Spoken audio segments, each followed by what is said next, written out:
नजम अली खान साहब ने भी ज्वाइन किया। बहुत शुक्रिया नजम अली खान साहब आपके वक्त के लिए। नजम साहब, अब तक की ये बड़ी खबर है और इस lieutenant general retired Faiz Hamid के खिलाफ कोर्ट मार्शल कार्रवाई का बाकायदा आगाज हो चुका है और इस बड़ी कार्रवाई और इस खबर के बाद अब कोई भी दो राय, कोई बैद बाकी नहीं है कि साबिक DGI के हवाले से अगर इतनी बड़ी कार्रवाई हो सकती है तो फिर किसी के भी हवाले से कोई कार्रवाई हो सकती है जो कि मुल्की साख, इदारों या फिर किसी भी किस्म की कोई भी इस तरह की कोई हरकत करता है। जी, ये जो आज पाक फौज की तरफ से ऐलान किया गया है कि साबिक DGI फैज हमीद साहब को फौजी तहवील में लिया गया है और उनके कोर्ट मार्शल और उनके खिलाफ कार्रवाई का जो फैसला किया गया है, यकीनी तौर पे पाकिस्तान की तारीख का एक बहुत बड़ा वाकया है कि एक ताकतवर जर्नैल के खिलाफ एक ऐसे इल्जामात पर पहले इंक्वायरी कमेटी कायम करना और उसके बाद कार्रवाई के लिए उसको तहवील में ले लेना। मैं समझता हूँ कि पाकिस्तान की तारीख में जनरल आसिम मनीर, जो कि पहले ही स्मगलिंग के खात्मे के हवाले से आप चमन के बॉर्डर को देख ले या हाउसिंग माफिया के उसके कंट्रोल में ना आने के हवाले से उनकी जो शोहरत है और करप्शन के खिलाफ उनकी जो शोहरत है, उसमें ये एक संगे मील की हैसियत रखता है। और मैं ये समझता हूँ कि जनरल फैज हमीद, जिन पर ये इल्जाम कि उन्होंने इस्लामाबाद की एक हाउसिंग सोसाइटी पर कब्जे के लिए अपना असर और रसूख इस्तेमाल किया, तो पाकिस्तान की फौज ने खुद एहतसाबी के अमल के तहत इंक्वायरी का फैसला किया। ये इस्लामाबाद की एक टॉप सिटी हाउसिंग सोसाइटी है जिसके मालिक कंवर मोइज ने नवंबर 2023 में सुप्रीम कोर्ट में एक दरखास्त दायर की थी और जिसमें इल्जाम लगाया गया था कि मई 2017 में जनरल फैज हमीद की मां पर टॉप सिटी के दफ्तर, उनकी रिहाइशगाह पर उनके इदारे के अहलकारों ने रेड किया, वहां पर चीजें चुराई गई और फिर सुप्रीम कोर्ट ने इसको बड़ा संजीदा मामला करार दिया था और वजारत दिफा से रजू करने की हदायत की थी। अब ये देखिए, ये जो सारी की सारी कार्रवाई हो रही है, ठीक है। और यही सवाल जो है, ये नजम अली खान साहब भी हमारे साथ हैं, क्लास डॉक्टर साहब, उनको भी शामिल गुफ्तगू करते हैं। नजम अली खान साहब, ये अगर साबिक लेफ्टिनेंट जनरल को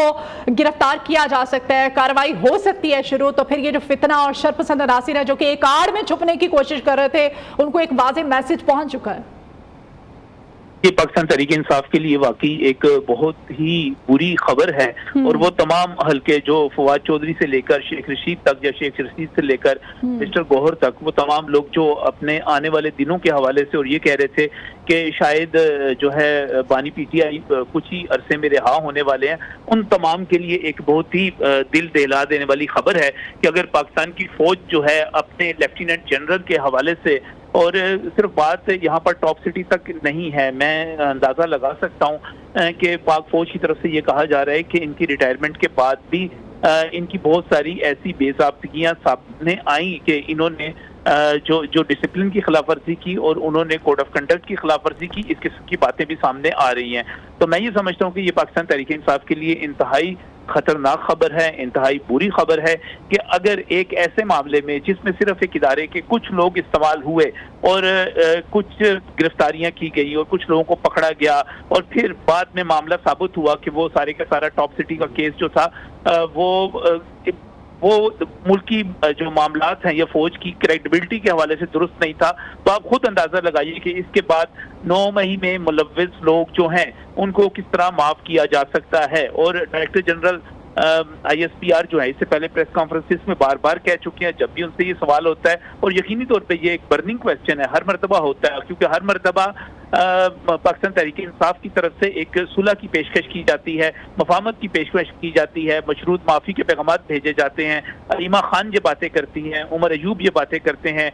इमरान खान खुद ये माफ़ी की पेशकश करते हैं और उसके बाद जवाब न मिलने पर वापस लेते हैं। तो ऐसी सूरत हाल में पाकिस्तान की ये जो पॉलिटिकल पार्टी है, इसके लिए मैं समझता हूँ कि वाकई लम्हा फिक्री है कि एक बड़े मसाइल उनके लिए पैदा हो सकते हैं। ये समझ रहे थे कि शायद इसमें कोई माफ़ी तलाफी का निकल आएगा, कोई मफाहमत के नाम पर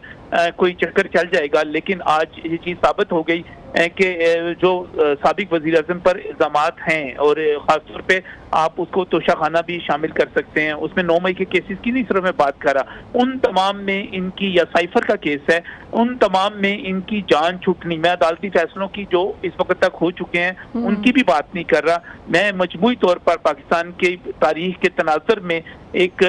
जो सूरत हाल बनती हुई नजर आ रही है उसकी बात कर रहा हूँ। और बहुत सारे लोग ये कह रहे थे कि शायद पाकिस्तान तहरीक इंसाफ को रिलीफ मिलना शुरू हो गया है। मेरा ख्याल है कि ये एक बहुत ही खुला और वाज़ेह पैगाम है کہ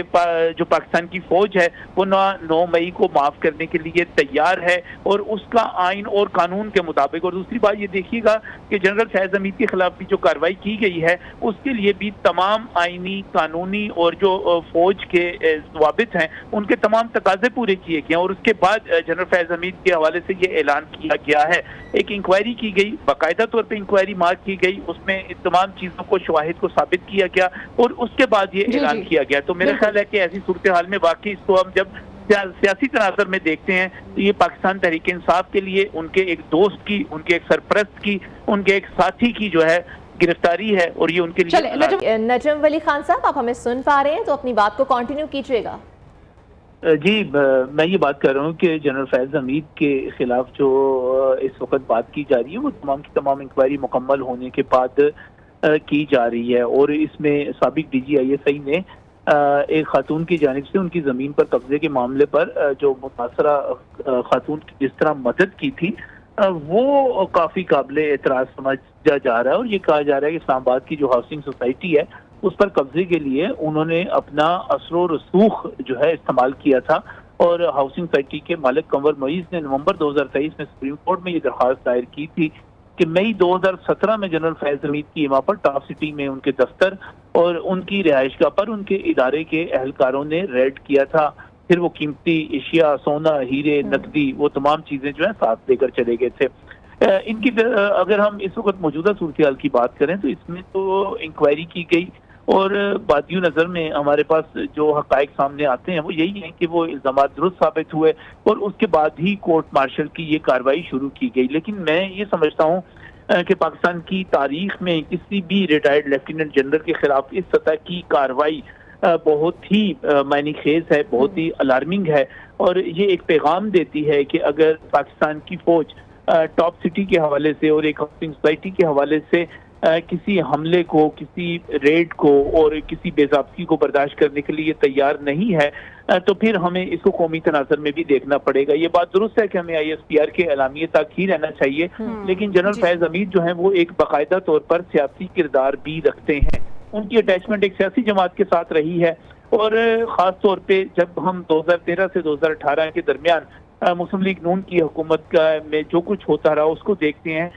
تو اس میں جنرل شجاع پاشا اور جنرل ظہیر الاسلام کے بعد ہمیں فیض حمید صاحب کا ایک بہت بڑا کردار سامنے نظر آتا ہے. اس کردار کی وجہ سے اگر ہم فیض آباد دھرنے کی بات کر لیں, اگر ہم پی ٹی آئی کے اپنے دھرنوں کی بات کر لیں, اگر ہم اس وقت کے ہونے والے عدالتی فیصلوں کی بات کر لیں تو بہت ساری چیزوں پر بطور سیاسی تجزیہ کار میرے سامنے سوالیہ نشان موجود ہیں.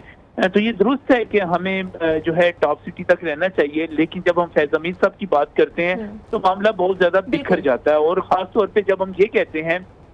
کہ نومبر 2022 میں انہوں نے ریٹائرمنٹ لے لی اور بعد از ریٹائرمنٹ بھی آرمی ایکٹ کی بہت ساری دفعاتی خلاف ورزیوں میں وہ ملوث رہے, یہ اعلامیہ ہمارے سامنے, یہ بات ہمارے سامنے آتی ہے تو پھر ایک سیاسی تجزیہ کار کے طور پر میرے ذہن میں سوال اٹھتا ہے کہ بعد از ریٹائرمنٹ کیا وہ الیکشن میں ہونے والی کسی ایسی دھاندلی میں ملوث تھے, کسی ایسی مینوپولیشن میں ملوث تھے